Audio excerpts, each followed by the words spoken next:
Filipinos can be found in every corner of the world. What does it mean to be part of the Filipino diaspora? There are overseas Filipino workers, permanent migrants, foreign nationals of Filipino origin who have never set foot in the motherland, and all shades in between. It's difficult to capture every story. Even with correspondents in countries where OFWs congregate, mainstream media can't always get every voice on the unique perspectives of Filipinos scattered around the world. Hello, I'm Michelle Abad, and this is At Home sa Abroad, Rappler's one stop show for everything related to the Filipino diaspora. Here we discuss topics important to Filipinos all over the world, from concerns and welfare of overseas Filipino workers to celebrating Pinoy success stories to reconnecting with cultural roots at iba pa. For this episode, I'm speaking to Maki Somosot, founder of the new online platform PUNTO. PUNTO aims to document the untold stories of Filipinos abroad, whether they are OFWs, activists, entrepreneurs, politicians, artists, lawyers, and the list goes on. So, hi, Maki. Welcome to the show. Hi, Michelle. Thank you for having me. Yeah, it's a pleasure. Right, great. And we're looking forward to this. So, I know that you're a migrant yourself. So, tell us about your life growing up as a migrant. Did you experience living in the Philippines before going abroad? And what are your family's roots? Yeah. So that's a great question. People always think that I, grew up in the US and, even Filipinos here or like just, white Americans here. They always wonder like, oh, were you born here? Were you raised here? And I actually grew up in Manila. So lumaki ako sa UP Diliman, Quezon City. That's where my roots are from. And I was born and raised, in Manila I grew up there for like 17 years, except for 1 year in London when my mom did her post-grad studies there. But basically, I was born and raised in the Philippines. I spent all of my vacations and my holidays in Bohol, which is where, my extended family is from. And excuse me, and pretty much all of my family, except for my immediate family, my sister, my mom, and my stepdad, who kind of travel back and forth between the Philippines and the US. We're the only ones here in the States. My extended family is still in Bohol. And, we try to travel home once a year. And before COVID, that was the case. But since then, we haven't been back in 3 years, which was really hard. My grandma passed from COVID last fall in Bohol, which was, that's also, that was really kind of heartbreaking and sad having to experience that from abroad. But yeah, we're, going to plan to come home this year for the holidays in 2023. So yeah, looking forward to that. Great. So it's almost like another whole year before you get to come back, though. I know, right? 4 years, like, wait, so much time has gone. Yeah. I want to go back to like the decision to migrate because you said that you were born and raised in the Philippines. How did that decision come about? Like whose idea was it? Was it the whole family that was allowed to go, or did you guys do the usual thing where one person goes first and then they petition everybody else? Yeah, that's pretty much how it happened. So my mom, actually, she was an overseas Filipino worker herself. She used to work for the Filipino embassy in Japan when I was in high school in Manila. And, she met this Filipino American man online when, that was still not a thing. Like think like early thousands when online dating was like just not a thing. And, they developed this sort of long distance relationship over email. And, it turned out that they actually came from pretty much like the Visayas. My mom's from Bohol and my stepdad's from Cebu. And, my stepdad had been in the US since the, I would say, mid to late 60s, and pretty much had built his whole life here. And so it just made sense for my mom to sort of uproot herself and moved to the US. She left her job at the embassy in Japan. I was finishing up high school myself. I actually went to BSM in Manila, and I had been applying to UK universities and US colleges. And the US stuff was really because of my mom and my stepdad. And, it was just kind of like, this is what you're doing because your mom is in the US now. And, obviously the US college education was highly valued. So I was applying to all these, different US colleges, ended up getting almost a full ride scholarship to Swarthmore College, which is a liberal arts college outside of Philadelphia.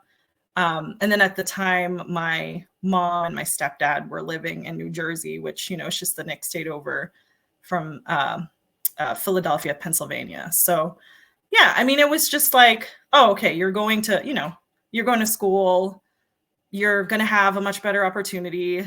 And then there wasn't much like forethought behind it. It was just like that, it was just like, this is what's going to happen. And yeah, it was kind of sad in a way. Yeah, I did want to dig into that a little bit more because, like, some kids when they migrate along with their families, they don't really go through like the emotional process of it because, like, they're young Yeah. kids. They can live wherever their parents are. They don't care. But you were like an older kid. You were Yeah, in I high was school 16, when your dad, 16, when your 17. mom met your dad. Yeah. Yeah, I was like, Well, yeah, I was, 15 or 16, something like that. Feels like forever now, but yeah. yeah. So, how did that feel like when you were realizing that someday you were going to pack up and leave your life in the Philippines and then go to the US, strange land, no friends? What did that feel like? Wow. Honestly, when it happened at the time, it was so rushed that like I graduated from high school and then suddenly we were going to be leaving in a week and I had to pack up all my stuff and I couldn't bring all of my books like I'm a bookworm. I have all these books still in my house in UP Diliman and all I could pack was enough clothes to fit into this big blue suitcase, which I still have, by the way, and it actually still works. Surprisingly, like 15 years later.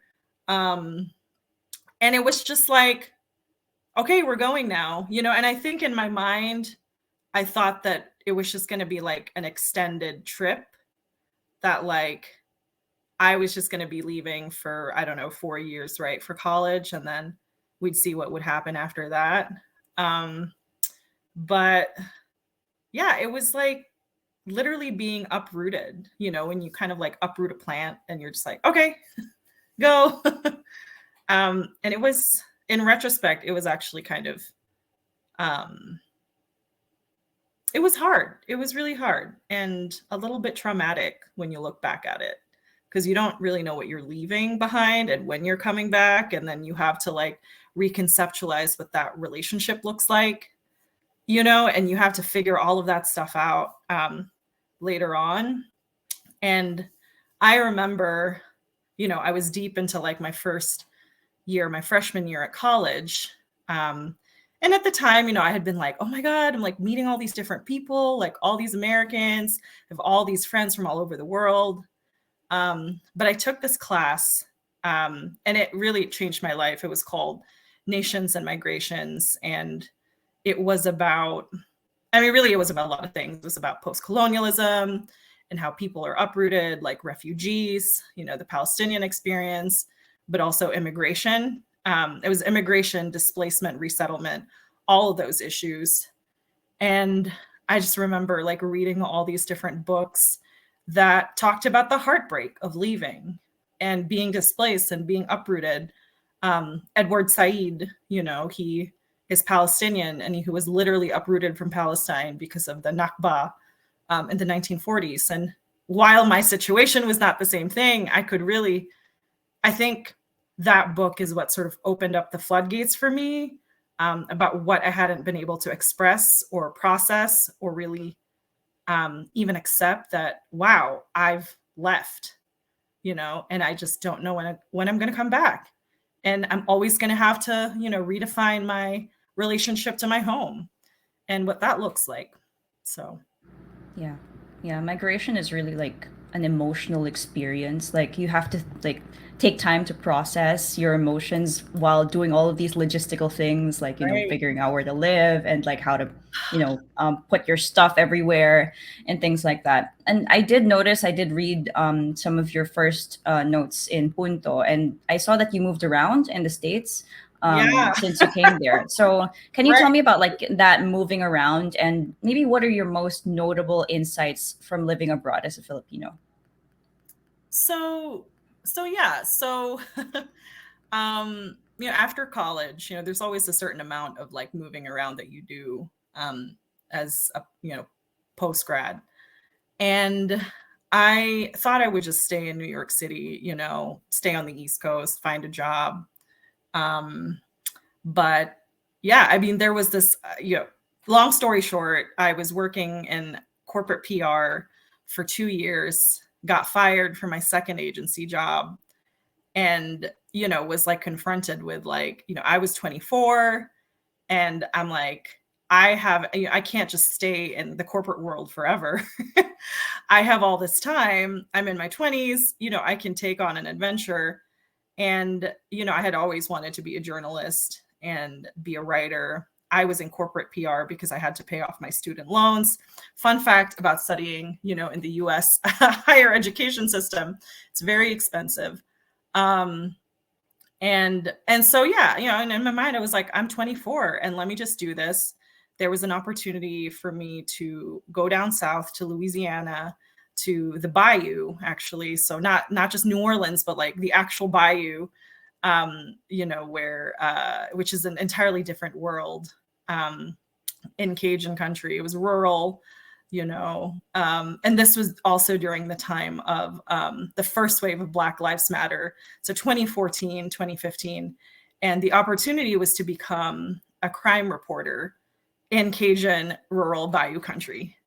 So that was, I mean, really, that was like the first time I had ever done anything for myself that wasn't like, oh, you got to go to school here and you got to do this job because you have to pay off your student loans. I was like, this is my kind of like coming out, as a 24-year-old. And, I think at the time, like, so I had spent, some time in New Orleans before that. And I got to know some Filipinos in the New Orleans area and how they had created a community within themselves. And it always struck me how Filipinos down south, especially in Louisiana, because it's so Creole and so family oriented and just so fun, like it just reminded me a lot of being back home. So I was also like, yeah, let me go down south and let me figure this stuff out and let me find some Filipinos in the bayou, which I did. And, I actually ended up kind of being adopted by this Filipino American couple. The wife actually happened to be from Bohol as well, from the town that was, right next to my dad's hometown in Bohol. And I ended up living with them pretty much for my entire time there. And I think the realization that I had, well, I had two realizations. One of which was, just really exciting. You can literally find Filipinos anywhere, whether it's in the bayou, whether it's in, Mountain West, like in Colorado, like all of these different places. We are literally everywhere. You just have to sort of know who to kind of tap and like network, and then you kind of find the rest of us, right? And we build joy, community, resilience, and belonging everywhere we go. And we have structures for that. And we have, we create spaces for that. And then the other realization was, that as much as we have those spaces of belonging for ourselves, that people still don't really even know us. Like, Americans, whether they're white, black, or brown, Asian, like they don't know who Filipinos are, or what we're about. And there's this sort of confusion, like, are you Asian? Are you Latino? Like, what are you, And I found that, especially, talking to a lot of the Filipino Americans who grew up here in the US, they tend to sort of gravitate to one or, to one or the other sort of designation. Like if they grew up, like, for example, in California, either they act more Asian or they act more Black or Latino. But there's always sort of like this uneasy sort of, I have to act more Asian or I have to act more Black or more Latino because I don't really know who I am. And I find that that is sort of an existential loneliness that plagues a lot of, second generation Americans, first generation Filipino Americans as well. But mostly sort of, people my age, millennials, who are just really trying to figure this stuff out, in a society that's sort of dominated by white supremacy. And so, yeah, those are two things, Joyce, Yeah, that is really interesting because like I do notice that about like Filipino Americans who are trying to find their identity because like what I notice is that like for example black people like they have an obvious appearance and they have obvious roots it's in American history, embedded in American history. For Filipinos it's like for example on the appearance there are some Filipinos who look Chinese, there are some Filipinos who look Latina, and it's like I've heard from some other Phil-ams that they're like they're too white for the Asian group and they're too Asian for the white groups, so they're trying to find where they fit in, and it's always just like a collective effort to try and do that, which is why I think that's why like a lot of Filipino Americans like to stick together. So yeah. Speaking of Filipinos sticking together, let's go to Punto now. So how did it come about, and is this like a lone wolf project, or are there people who are involved also who are helping set this up? Yeah. So I've always had this dream, if you will, ever since I sort of got more I got deeper into my Filipino American identity and what that meant of creating a space for Filipinos in the diaspora.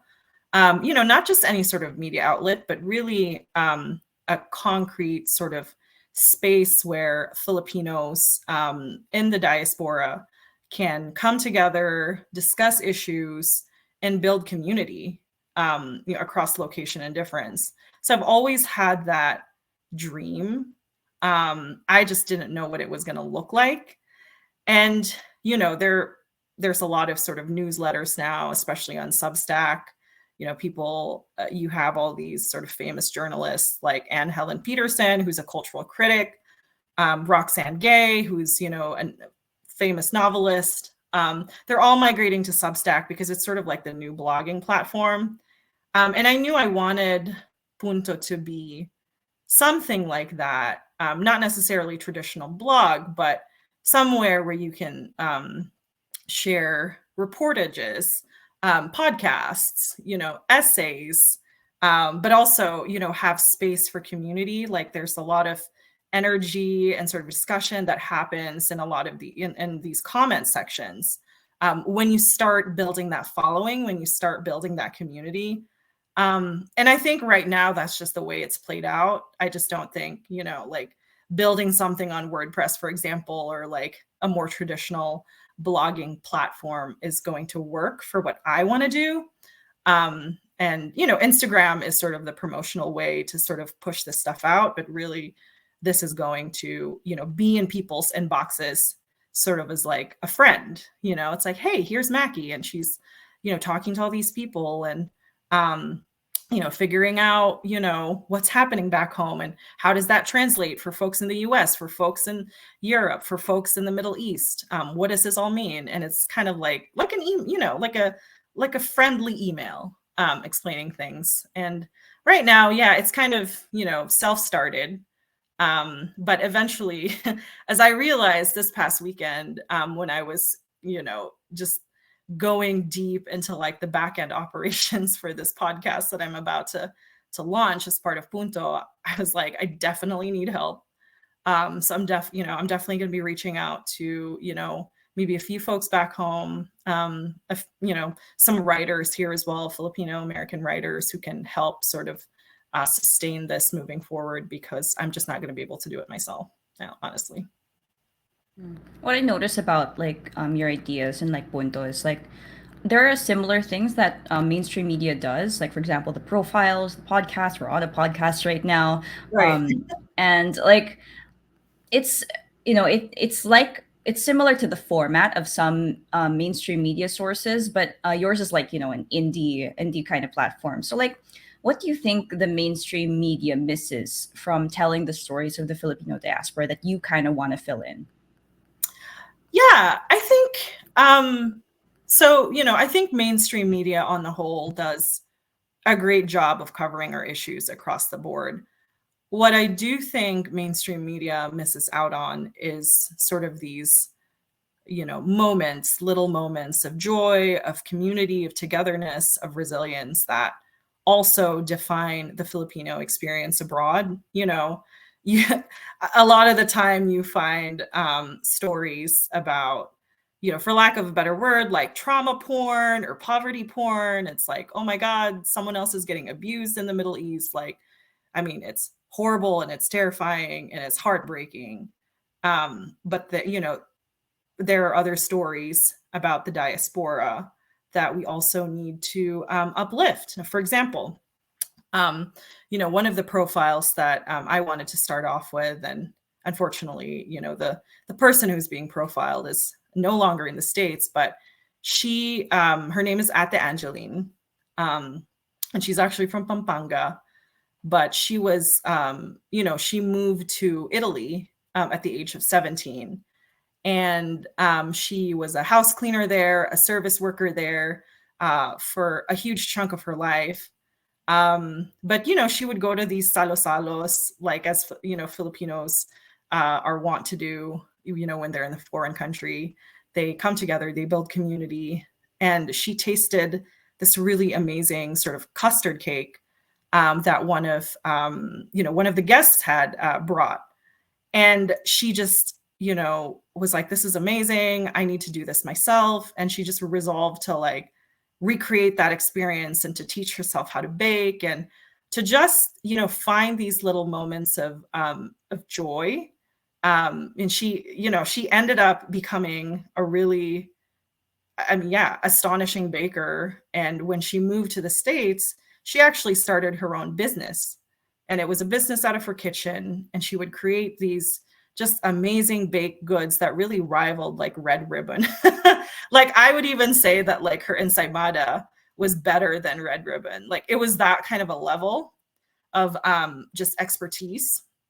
And Filipinos from the East Coast, from like the tri-state area here in Ohio, would just like travel to to get her delicacies and just stories like that, which kind of fly under the radar, but still are part of the larger picture, the larger diaspora, and really the larger Filipino experience. And it's not about just toiling and working hard. And yes, that's a huge part of it too.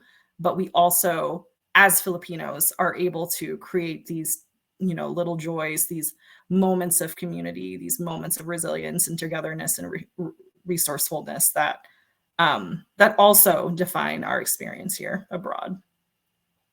Yeah, it must be like difficult. There must be like a challenge, no, in like trying to capture what the Filipino experience is, what Filipino culture is abroad. Because like like we were talking about earlier, Filipinos can be found like in every corner of the world, no matter if it's not. It doesn't matter if you're not in California or New York. You can find them in Louisiana in a little corner there. Absolutely, yeah.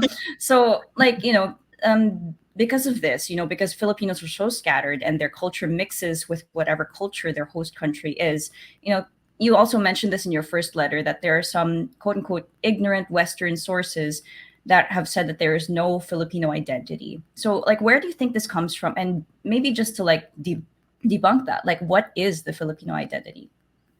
I love this question. And also, I will be the first one to say that I am not an expert. I haven't studied sort of Filipino culture or identity. I do read a lot, though. And I think the Filipino culture, at least in my view, is hybrid. You know, it's Creole. It's a mixture. It's a melange of different cultures, different influences.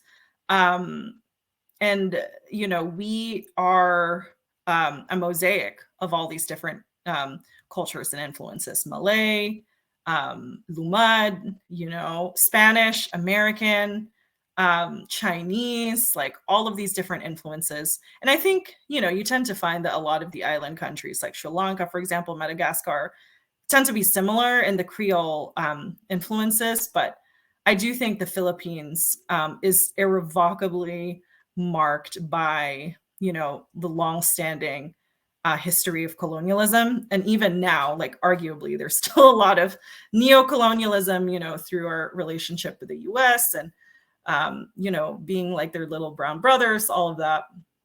And I think being Filipino is being able to appreciate your hybridity and your you know, your mixity and just the way you're able to adapt and shift according to different environments, different people, and sort of mixing it, but also making it your own.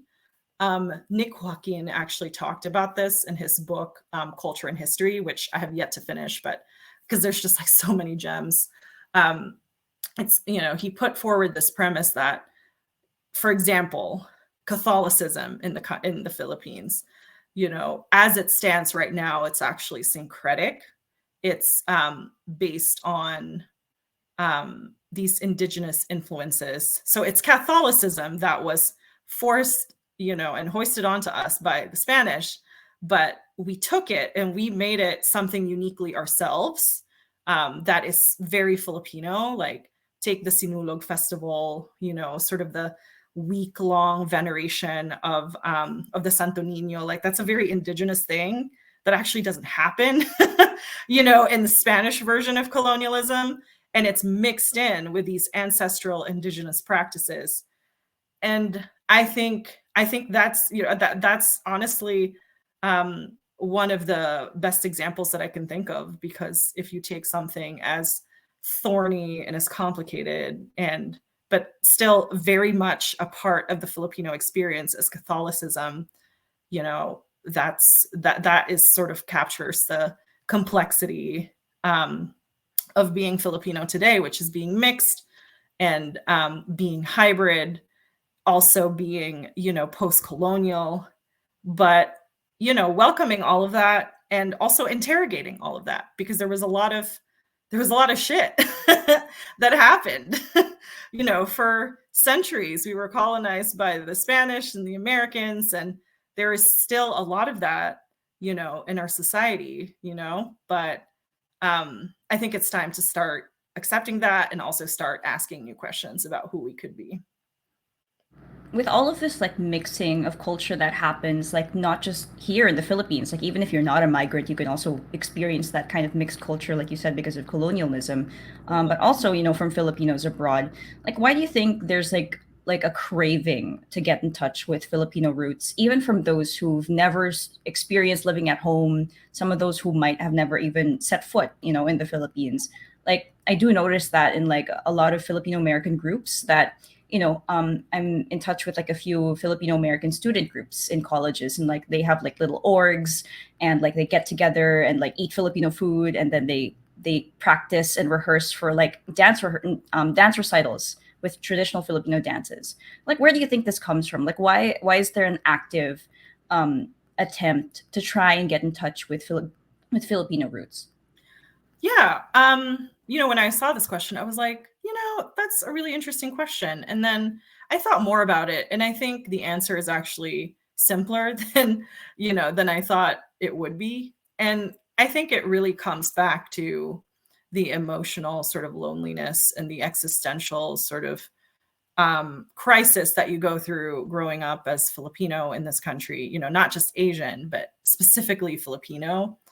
And you know, I don't know if this happens on the West Coast as much, but certainly in places where I've lived. So right now I live in Ohio. And, places like Louisiana, Colorado, Alabama, all still predominantly white, but increasingly multiracial. But if you grow up, in a community where, you're like the only brown face in school, and you might have like another Asian person there, one or two, but they're East Asian, they're Chinese or Korean or Japanese. And so it's just, you want to belong. You want to find the roots that will ground you. You want to find the people who look like you. You want to reconnect with sort of that lost culture that, you don't see reflected in popular culture or even being talked about by, Asian Americans. It's sort of a double, I don't want to say oppression, but it's like a double invisibility. And then also, and I can't speak to this, but I have enough sort of Filipino American friends who have spoken to this. They grow up in their households and they're not encouraged to sort of learn Tagalog or the dialect, whatever it is. And they only speak in English, and they grow up sort of hungering for, what is this? Like, I don't look like, quote unquote, a regular American, regular being, regular meaning white, as, this American society contends it to be. And so, yeah, you grow up hungering for the people who look like you, the culture that you've lost, and the community. It really comes back to community, I think. So we talked a lot about like, all of these finding identities and navigating through our culture, even if we're abroad. It's like it's getting really deep. But let's go back to Punto and like maybe try and imagine how these themes and these ideas might be manifesting in your content that you plan to put out. So like, can you tell us about like some current projects that you have lined up for Punto? Yeah, so I have a couple of ideas that, one of which is going to be rolled out this week. The first one is a podcast video series. Really, I think right now it's a podcast series.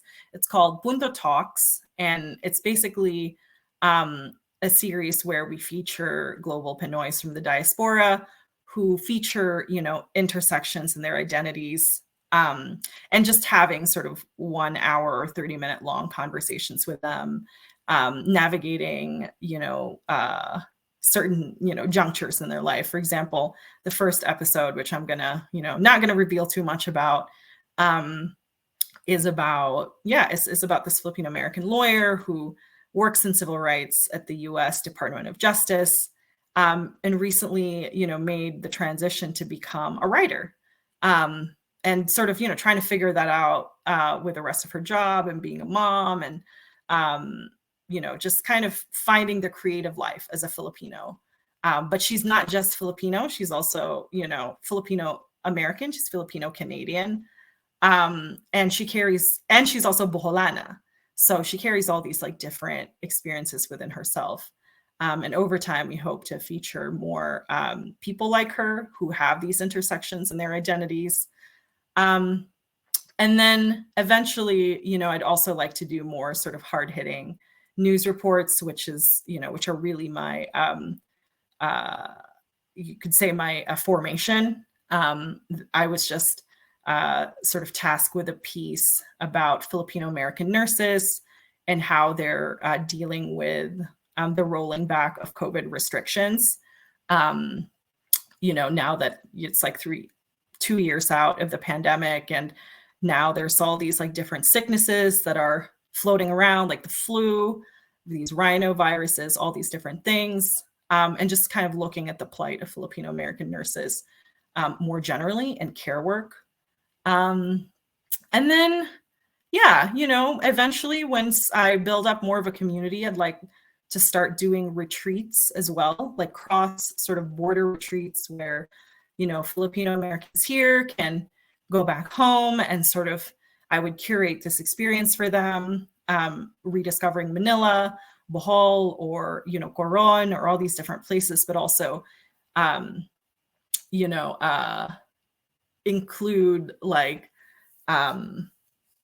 meetings with academics and journalists, and just sort of, you know, create like a well-rounded experience of what it means to be Filipino in the Philippines today. And then vice versa as well, you know, Filipinos who are able to come to the States and sort of partake in a cultural immersion program in the US, and to try to bridge that diaspora. And so, yeah, you know, those are the main things. I'd also like to start hiring, you know, more folks in specific areas of the world, like Europe and the Middle East, sort of freelancers who can help sort of prop this up. But that's very, very long term, obviously. That's the whole ambition. You did mention like a lot of some medium term projects as well, because like I asked for the current, but you also talked about like some long term projects that sound very very exciting. But like apart from these like longer term projects, like do you have like going back to the principle of all of this, like what's your dream for Punto? Like what do you imagine it being a few years from now, and what do you hope the Filipino diaspora can take from your platform? Yeah, I would love Punto to become, you know, the global sort of community hub for Filipinos and Filipinx in the diaspora, a place where Filipinos can come together, congregate, have conversations, meet, network, you know, and just get to know each other and build community. And, you know, not just online, but also, you know, in real life. So it's not just sort of a media outlet where you're sort of reporting on stuff, but really enabling folks to be the writers of their own experiences, and to involve them in their own stories, and to involve them in creating this community, because we are a scattered people, we're a diasporic people. And right now we have all these sort of different groups, different outlets, you know, that are about being Filipino in some kind of way. And I think there just needs to be sort of a central hub to host all of that. And, you know, I can't speak to the structure of that yet because I literally just started, but it is something that I'm, you know, deeply interested in building. All right. Very, very exciting plans for this very, very exciting project. Okay. Thank you. Thank you, Maki, for your time. Yeah, thank you. This was fun and really thought provoking. Actually, I was like, wow, I really need to like sketch this out. Yeah. Thank you so much, Maki. Okay. Again, you're tuned into At Homes Abroad on Rappler. I'm Michelle Abad. Thank you for listening.